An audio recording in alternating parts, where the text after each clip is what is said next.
Elementary self-improvement practices. Shui Feng. Prayer. Wake up with the rising sun, open the window, clean the room, then sit quietly for 3 minutes. Once you feel refreshed, pray first to Allah, the ancestor of Buddha, the greatest creator. Acknowledge that the greatest creator is the supreme being of the universe, ask for his forgiveness for your sins, and in your prayer, envision your future and the goals you want to achieve. Express your desires to the greatest creator and ask for his help in fulfilling them. Once the prayer is completed, it signifies that you have sent out a wave of intention to the vast negative universe. The negative universe will mobilize all its energies to provide comprehensive service to ensure a smooth day for you. If something doesn't go well, it indicates that this matter should be postponed or not done at all, so don't be anxious or angry. If you are interested, you can check out the reasons why many people didn't go to work or were late to the World Trade Center on September 11, 2001, and survived the disaster. Most of their reasons were due to seemingly unfortunate delays. Whether things go smoothly or not, as long as you have full confidence in Allah, the ancestor of Buddha, the greatest creator, and follow the path of the life genuine, everything will have a definite arrangement. Greetings. In the morning, greet your parents and inquire if they slept well or have any instructions for you. If your parents are not around, silently bless them with good health. If your parents have passed away, don't forget to pay tribute to them. 3. Care and educate children. Daily, ensure that the children wake up on time and go to school or work. See if they have any requests. When the children return in the evening, it's best to listen to their experiences and thoughts over dinner, providing guidance and education through conversation. 4. Tolerance in disputes. When handling conflicts among relatives, friends, or siblings, always speak gently. Avoid harsh words, rough behavior, or saying hurtful things. If faced with unreasonable behavior, be patient. If your interests are infringed upon, yield. 5. Respect and honesty towards superiors. Always be respectful and honest with your boss or superior. Avoid being dismissive or hiding things. Obey their instructions and arrangements, and never criticize or slack off. Whether your superior is a wise leader, a mafia boss, a people's hero, a rogue, kind-hearted or malicious, powerful or incompetent, as long as they are your superior or boss, you must act accordingly. If you dislike them, leave and find a different work environment. If you dislike them but don't leave, using them while wanting to abandon and undermine them, the sin lies not with them but with you. You'll always be a hypocrite and conspirator. There is no undeserved fortune or calamity. Hypocrites and conspirators with improper mindsets will face endless troubles.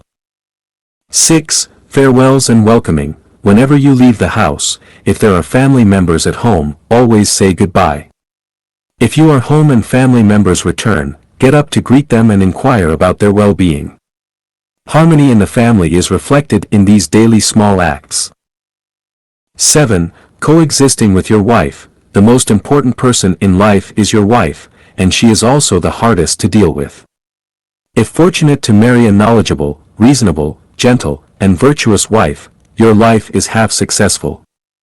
If unfortunate to marry an unreasonable, slovenly, selfish, uneducated, lazy, and vain wife, life is half failed. If this misfortune befalls you, what should you do? First, accept this reality calmly and embrace the hardship. Understanding the cause and effect relationship, you will know why, among so many good women, you ended up with this person. Karma will be repaid. To have a better next life, willingly endure the hardships of this life. The more hardships in this life, the better the next. Second, don't try to change her. A leopard can't change its spots. After death, the soul goes its separate way. Life is short, don't waste time on futile efforts. Third, don't pursue divorce. Bear your own sins, don't pass them on to others. If you don't suffer this sin, you will suffer another. The process of suffering is the process of self-improvement and achieving fruition. Don't give up the chance for the negative universe to test you. If she wants a divorce, happily compensate her and let her go with a smile. Finally, don't argue or fight. When she is hysterical and unreasonable, just pretend there is an annoying frog croaking beside you. When she has an affair or seeks pleasure outside, pretend to be deaf and dumb, as if you are raising a pig. When she does no housework and expects to be served, silently endure without complaint. When she is addicted to gambling or dancing, inform relatives and friends, then live separately with her. When she uses violence or brandishes weapons, knock her out with one punch. When she seeks death, whether by electrocution, drowning, hanging, or poison, pretend not to know and walk away. 8. Coexisting with your husband. A man fears choosing the wrong profession, a woman fears marrying the wrong man. Marrying an ambitious, diligent, healthy, understanding, and affectionate husband makes a woman's life 80% happy. If unlucky to marry a dabbler, what should you do? First, recognize that no one is perfect, and there is no perfect husband in the world. Enjoy the good half of him and endure the bad half. For example, don't expect a man with great ambition to take care of household chores. He won't have the time and energy if he doesn't exploit you. Don't expect a multi-talented man to bring a peaceful life to the family. Don't expect a handsome and charming man to be completely loyal and not flirt outside. Don't expect a wealthy man to bring a regular and worry-free life. Don't expect a man with a strong career ambition to have leisure time for romance. Don't expect a man who brings you sexual pleasure every night to avoid physical labor and study deeply. Don't expect a sedentary, pot-bellied man who reads and writes to bring sexual satisfaction. Don't expect a rough, bold, and powerful man to understand your delicate emotions. Don't expect a man who is always around, worried about your every frown or fever, to achieve great success. Don't expect a man who is meticulous with housework to become prominent. Don't expect a knowledgeable and scholarly man to avoid criticizing and directing you.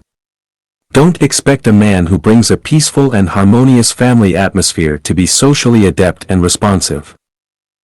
Whether a woman is happy depends on the type of husband she marries. Whether a man is successful depends on the type of wife he marries. The greatest damage to human nature and the biggest constraint on personal freedom comes first from spouses. There is no perfect marriage or ideal spouse combination. Once you recognize this, you can accept unpleasant realities calmly and sincerely.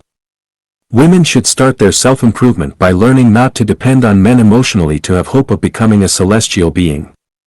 The American sex symbol Marilyn Monroe committed suicide at 36 not because of lacking other things but because of lacking a man she could truly rely on emotionally. If she had turned her mind to other spaces, she wouldn't have had that ending. Thus, women should begin their self-improvement by not relying emotionally on men.